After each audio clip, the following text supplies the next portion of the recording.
Welcome to Making Sales Simple, podcast by Helen Tebay, Sales Lady. So I'm super excited to have this lady on the podcast. This is Meg Roundell Greene from MRG Coaching. Meg is also my business coach. She's keeps me sane, helps refocus. So she's got a tough gig. But yeah, Meg, do you want to introduce yourself to the listeners? Yeah, absolutely. Thank you. It's really lovely to be here. Always a huge pleasure. So my name is Meg. I am a business and sales coach for entrepreneurs, helping them do the stuff that makes money and do less of the stuff that doesn't make money, and stay reasonably sane throughout the process. I hope that's kind of what I do. I think that's a really good way of explaining that, because often as business owners, we get sucked into doing loads of shit, loads of stuff. We're really busy all the time. And how many times do you hear, oh, I've been really busy, but we're not maybe focusing the time, effort, energy, money on the things that get us where we want to be, whether that's financial or another goal. But really, most people want to make more money or log on to their business banking app and see a different figure in there, or have some sort of Yeah. control over that, or the feeling that it's not just like feast and famine. 1 month it's great and then the next month it's gone. Yeah, So talk absolutely. to me about how you've done that with your business, first of all. Well, so this is probably not going to be the answer you expect, but my business journey has been totally unplanned, totally trial and error, essentially. So I always, when I'm coaching my clients and, and like sharing my experience with them, I always like to say I basically run at lots of brick walls, and then I just keep bashing my head until the wall falls down. So a And strategic ironically person. enough, you've got a brick wall behind you as well. For those of you that are listening on Spotify, you can't see it, but This there's one a brick hasn't come wall down behind yet. Meg. But so I think there's a few things, and I'm kind of being a little bit tongue in cheek, but you have to be willing to try a bunch of things. So in the first 2 years of my business, I literally had no idea what I was doing. I know sales and marketing because I did that in my proper job, but I had no idea what I was doing. So I had to learn, and I had to try about 100 different things to see what would work for me. Yeah. So I did that, and it was really hard, and I didn't make any money really at all. Nothing like my corporate salary. Yeah. So it was a really hard time. And I think that now there's this narrative that it can be really fast, it can be really easy, and it will be pain-free. And unfortunately, if you're building a long-term business that's going to grow and keep growing, there's no shortcut. But Yeah. and I'm a business coach, so really the marketing of business coaches is, I've got the shortcut, work with me, I'll make it pain-free. And I just want to just give the real because it doesn't actually work like that. Yeah. What does work is being prepared to learn and grow and feel massively uncomfortable as you go through these. And you've done this many Yeah, and you've times. asked me a question that I sometimes ask my clients now, which is, how sick do you want to feel? And I remember saying, well, I don't really want to feel sick at all. And you're like, well, how fast do you want to do this? And I'm like, well, I don't know. Like, now I'm like, just pass me the sick bucket. I'm going to vomit right now. We're going to get it out of the way, and then we're just going to do it. And that's taken, I don't know, 2 years working to get to that stage. But essentially, on the other side of the sicky Yeah. feeling is the It's result all that the you stuff want. you want. Well, it's all the growth that you want as well. Yeah. Because, I mean, there's one thing, you can do it fast and furious, or you can do it slow and steady. There's no right or wrong. So, depending on your capacity and your ability to feel those feelings honestly and be all right with where you're at, the deeper and the longer lasting your growth will be. But it's all super individual. So, there's really no one thing that's going to work for everybody. And this is what I've realized as I've coached more and more people, is that everyone's so different. So Yeah. whilst there's process and guidelines for sure that you can follow that will make you successful if you just did the thing, everyone's so different that like someone else's snail's pace is someone else's sprinting pace. It really Yeah. doesn't make much difference at all. You have to be really true to yourself and come up against your edges, like you were saying, like that feeling of deep discomfort. Is it something that I want to embrace, or do I want to back off it and actually just give myself a break? Only you as the business owner can know the answer to that. Your coach doesn't know the answer to that even. I know I've challenged you on a few Yes, of these instances. you have.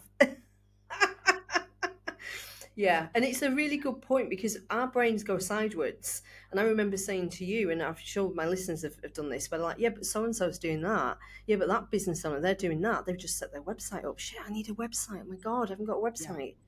yeah. And so we go sideways and we compare massively to where people are in a point in time. And then we put that through our own translator and make that mean something about us, our Mhm. successes.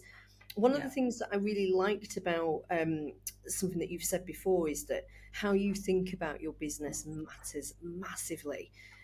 Even if you've made no money, people often are like, yeah, but it's not successful because it's not made any money.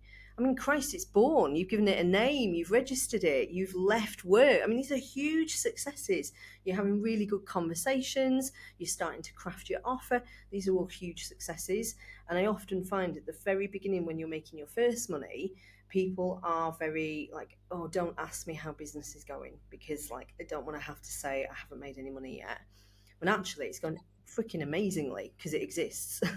So all of you business owners out there, like just well done, good job. Yeah, good job. Because it's the hardest thing. There's a reason why so few people are entrepreneurs. I mean, come on, if you look at the statistics, I don't know the number off the top of my head, but this is not the easy path. If it Yeah, were the easy path, 95% of people would be doing it, but they're not. So just honestly, the kudos of like creating something from nothing and having the balls to stand up in front of other people and tell them, we yeah, can't diminish that. And of course, we want the numbers and the success and the sales. But what's so interesting, and I do find this with my earlier stage clients too, is that there's so much shame that comes along with not having made money yet. yeah, And yeah. it's not a personal thing. And I know No, that it feels personal because it's you as the founder, but it's not a personal thing. If you can remove, I know this is really hard, but if you can slightly remove the personal from it and look at it very like, what's not working here? Is it the offer? Is it the person? Is it the way I'm speaking to it? yeah, Like, what's not working? Because it is such a more useful thing than I haven't made any money yet. Because the minute you say anything like that to yourself, everything kind of goes a bit wrong. And like, you don't want to have conversations, you feel ashamed, you want to hide, you're scared. It's all bad news. So I just, not yeah, to like put a positive spin on it, but just be really factual. I like facts. yeah. And then it's like, of I course, we know have you the do. emotions on top. Yeah, Stick to the facts, and then you can allow yourself the like the sobbing in a yeah, quiet room for a bit, and then come back and be like, okay, I'm making a business. How committed am I to making this a business success, or do I just want to feel good about stuff? You can do both, but it's going to feel hard at first. yeah. Yeah. So making your first money, what would be the top three things that you would say that you would be focusing on or asking your clients to focus on to start just seeing the first few invoices going out? Mhm. For me, it's always about the number and quality of conversations you're having. So Love it. you have to be speaking to lots and lots of people. It doesn't matter how you do this. I had one lady who went down to the church hall, sat at a table of 10 women, told them about her course. I mean, literally, this was genius. I was like, stuff like that. You have to get out of your comfort zone and start shouting about what you're doing. So the number of conversations really, really matters, especially at the early stage when you're like, but what do I say? How do I say it? I don't Hmm. have anything that I know how to sell. You have to get over that and speak to as many people as possible. And there are so many ways now. Like social media is brilliant, it's free and it's global. So use it. The quality of the conversations, like what are you asking people to do? What are you telling them about you in those first 3 months, 6 months, even a year? Like simplify down in your brain so that you can be like, oh, this is exactly how I help somebody. and this is what they need to do next. It's all you need to say. I think I'm going to go and do that because Tom and I, before we got on this podcast with you, Meg, were recording some of the videos, and Tom said, "Well, what's been your highest performing video? Like, let's go back and have a look, and then we'll sort of say the message." Yeah. Um, and I looked back over some of the stuff, and I said, "It doesn't even make sense as English. Like, it doesn't make sense. I don't know what, but it's like a high performing post. So even when it feels really messy." And like it doesn't make sense, you can still get your message out there. So like just start. Yeah. It's the only way you're going to know, because you almost need that um intel or that reaction from the other people, the other person, the recipient, to know if it has landed or not. Because you could Yeah. say, oh yeah, this is definitely going to land, 100% got it nailed. How on earth do you know if you're sat on your own just saying it to yourself? Or worse still, bless them, your friends and family who mean well, who are probably very supportive, Yeah. but often just tell you what you want to hear. So you've got to get out there and like say it to people who've never heard this Yes. before, so that they Yeah. can give you that intel, they can give you their response, and you can sort of gauge, is that landed or not, or does that make sense? I'm going to go back and look at my LinkedIn and I don't know, make it Do make that. sense. I don't know. But it's so true because we overthink. We do this, and I don't know if this is something that's entrepreneurs in general or women in general. And I hate to generalize, but I think there is a point to be made of overthinking and not wanting to be wrong about Mhm. stuff. You can't, if you're an entrepreneur, you can't have that mindset. It's literally going to stop you from making money because you have to be wrong in order to know how to make it right. So Yeah, if you try and make it right first off the bat, it's not going to be right. So that's fine. Just accept that it is not, and accept that you will be told, no, no one wants this, or I would like this, but I would like it in a different way. Just be prepared to be wrong. Just kind of come from that mindset so that everything you do is like, oh, I didn't know that they want this thing. Oh, I didn't know that people didn't really yeah, need this thing that I thought that they did. So I just think it's a really valuable lesson in like, be prepared to be messy, get out there, get your hands dirty, and then react fast in yeah, terms of, so in more like actionable steps. I know that's quite intangible, but in terms of actions, it looks like going to lots of networking, meeting tons of people, practicing what you say you help with, and making it sound very simple. So, like a child of 8 could understand what you do. yeah, I made one of my clients do this the other day, and it was great because what came out at the end was super simple. And I was like, anybody could understand that. They yeah, wouldn't have to be in your niche or your area, or they wouldn't have to be like 55 and have gone to university. Like anybody could understand what you yeah. do, and it makes it really instantly relatable. I think I've had clients before that when I said, talk to me about what you do, they take a deep breath and they say, well, Helen, it's complicated. I'm like, immediately, imagine being a client, a potential client. I'm out. Straight away, I'm out because I've almost stopped Take a listening. You've deep breath. told That's me, brilliant. I don't think you're going to get this. You've already decided as the seller that I think this is going to be a bit beyond you. It's complicated. Why would you ever? Brace in. Why would you ever Why would we do that? say that what you do is But complicated? we have to simplify it down, and people really struggle this. I've worked with some clients for 3 months just on that alone, curating an offer, because it's been that thought of like it has to be complicated, because anything more simple or simplistic, I don't know what the correct English, Yeah, anything simplistic isn't enough. It's not enough. It's got that's to so have good. more on it, more, more, Yeah, more. Otherwise it's just too um like that's not going to be enough for them to buy. And actually, it exactly. is. That's exactly what they want to buy. And we just tart it up and dress it up, and then they don't know what the heck's going on. Yeah, So yeah, anybody that's, oh, but mine's complicated, I can't do that. Just really start to uncomplicate it. I think that lesson of could an 8-year-old understand this? Need to break it down like that. Absolutely. yeah. Yeah. Cool. So, what about for people that are in, maybe they've made their first money, kind of made, I don't know, 25, 50K, they're shooting for the 100K mark, maybe the 500K mark, Mhm. 250. They've made some money, it's starting to get consistent, and they don't want to plateau. And so they're like, okay, what's next? What would you say for that kind of growth? What would you be working on for that? So I think it's the same. What can get you to 50K can get you to 100. Hmm. I think what can get you to 50 can get you to 150 comfortably.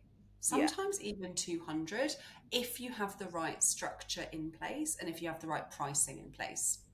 yeah, However, what tends to happen is that you've made like 25 or 50K with a bunch of different, like doing lots of different things, kind of a bit here, a bit there, a bit over there. So there's like a bit of a mishmash happening, and you don't really know how you've gotten the number. You cannot get to 150 or 200 like that because hmm, you would have to work double time, which we yeah, don't want. yeah. Like, you could if you want to. I'm super lazy. I don't want to work double time. No, I don't I want to want to work double work. time. I want to work fewer hours and be more effective. So I always just say to people, you need to take a bit of a step back and look at the longevity of your offers. You need to look at the repeatability of your offers and how long people are staying. You need to have a longer term view, like how long do clients stay with you? How much do they pay? Does this make sense as an overall structure? When you start to scale beyond like 50K, 75K, when you get into like 100 plus, you have to really build those foundations. Otherwise, you'll find yourself at 500,000 and then you'll have to redo it all over again. Mm, So I think it's just more sensible to kind of structure things really simply from the beginning instead of having to like unpick this whole like cat's knitting ball mess of offers and prices so that you can grow to like six yeah, figures, multiple six figures. And I see that that's a big pain point of people who are at like the 50 or 100K mark sometimes. They do a whole bunch of things and then they cannot possibly keep doing that sustainably because it would just be too much time and effort. yeah, yeah. No, I really, and I've experienced that myself going through that first wave of growth and Yeah. making that 100K up to 150, and we're looking at 250K. Mm-hmm. I know I can't be doing it the same way now as what I'm doing it there, but there's a fear. Yeah. There's like a, oh, but what bit am I going to let go, and how am I going to bring people Yeah. into the business, and what do I do? And Yeah. so, like, that can be a real thing for people. So I'll just stay as I am then, Yeah. which is limiting from if it's going to limit how much money you're going to make. And money's related to impact. So if you Mm-hmm. wanted to make more impact, that's very limiting. But also the flip side of that is the wheels are going to come off at some point. If you Yeah. decide to just go, I'll just keep If you going go as far as hard I with it, can. exactly. And this is Yeah. why people don't want to make money. And I've heard this so many times that people want to keep under the VAT threshold. They Mm, tell me, people are like, no, I want to only make 80K. And I'm always like, hmm. I'm always like, okay. And that some people do, and they have like a lifestyle business and it suits them. And I'm never going to judge someone for that. But as a mhm. reason, it doesn't kind of stack up in my brain. And I think why it happens is because you will need support as Yeah. you grow. Like, you cannot do these things alone. And what I've realized more and more is like entrepreneurship is a team sport. Oh, I love Doesn't matter that. who your team are, like you need your team, whether they're coaches you hire, whether they're people in your team that you hire to support you, whether it's your network. It has to be a team sport because alone you can do it, but you'll feel terrible. You'll get burnt out. It'll be super lonely, and I think, ultimately you'll cap your own growth because you'll be the bottleneck and you'll want to retain control. Yeah. And when And we as you're want to saying retain that, control, yeah. I'm like, yes, this is exactly where I'm at. This is what I'm thinking. Yeah. And that's why I've got you. I've got you to help me through Oh it. no, but I know it for me as well. That's from Yeah. personal experience. Not wanting to relinquish like entrepreneurs, we're a bloody nightmare, aren't we? We don't Yeah. want to give control to anyone else. No one else can do it as well as us. All these things. It's like no, you have to let go and be like, who are the people that can do this better than me? What am I doing that I'm actually quite bad at and Yeah. takes me a really long time? But I don't want to relinquish that control. We're control freaks, and that's Yeah. fine, but you have to release that in order to grow. So if you want to go to like multiple six figures and millions, it's a team sport. You need to bring the people in and have that culture of support and collaboration and growing together. All of that. Yeah, really good.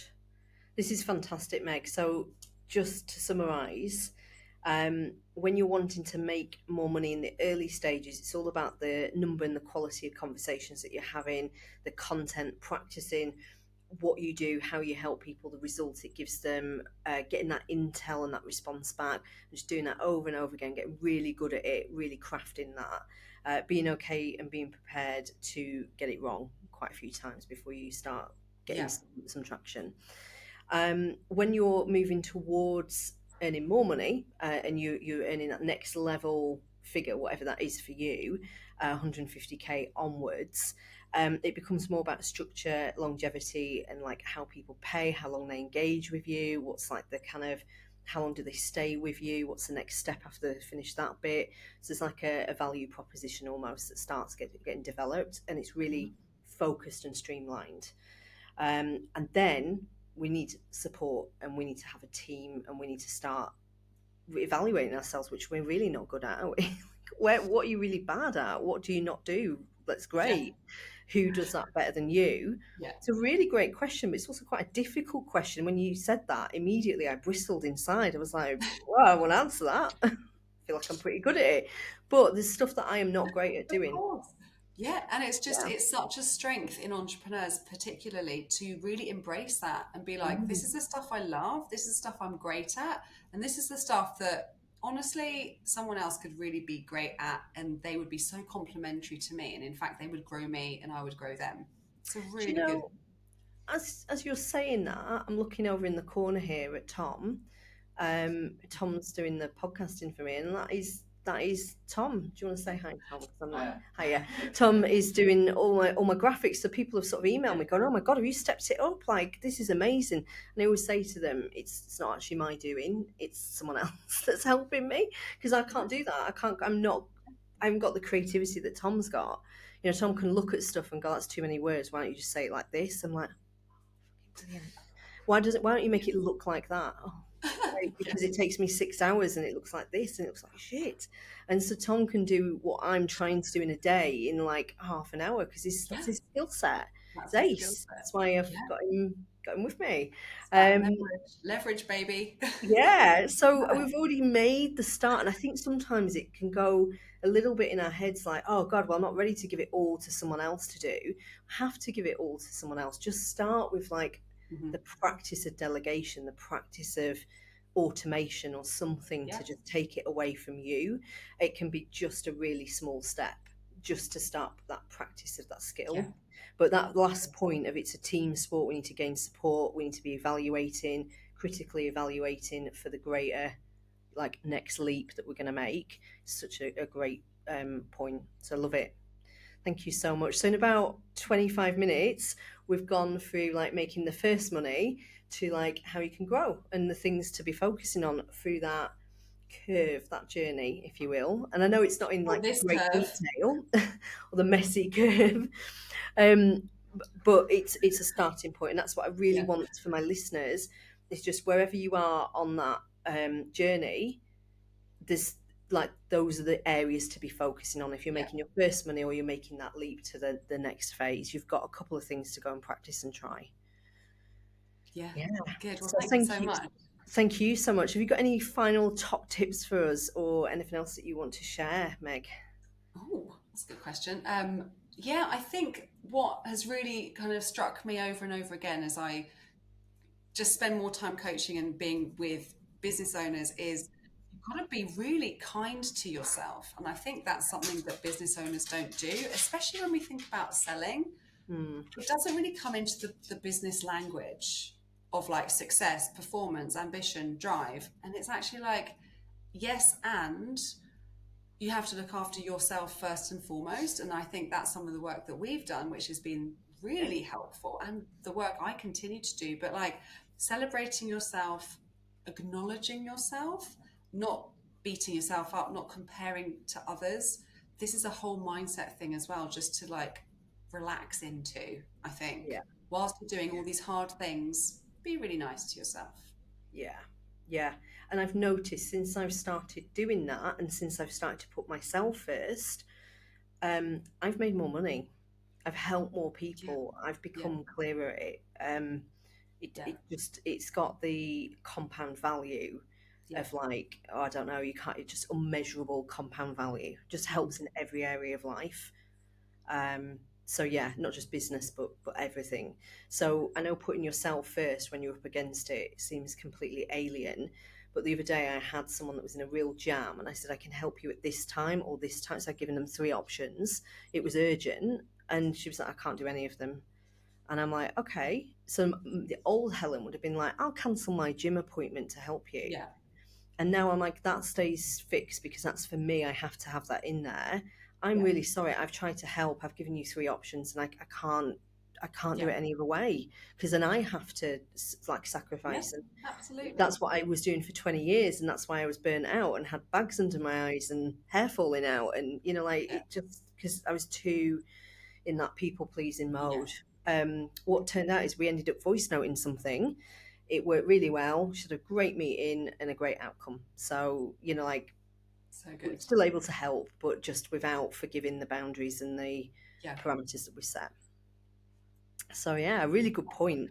I love all of this. I just would love to bottle everything that you're saying and get it out there. So this is for my we audience and have. listeners. Yeah, absolutely. I just hope Brilliant. you've taken something from this. Where can people reach out to you and talk to you and start connecting with you? How do they find you? Yeah, you can connect with me on LinkedIn. That's probably the easiest. It's Meg Roundell Greene. Yeah, just come and connect with me on LinkedIn. Come say hi. Or Instagram. I always forget my Instagram handle. Just forget Instagram. It's pointless. LinkedIn. LinkedIn's the place to go. Yeah, absolutely. And if you're struggling, contact me and I'll put you in touch with Meg. But she's absolutely, she's on LinkedIn. She's on there a lot, sharing her goodness and the value. So get connected. Absolutely. Love it. Thank you so much. Thank Thanks. you Thank for you. giving me your time. Well, I'll thanks for speak to having you me. It's soon. been great. Yeah. Thank you for listening to Making Sales Simple, a podcast by Helen Tebay, the sales lady. Make sure you subscribe on YouTube and follow me on Spotify for more.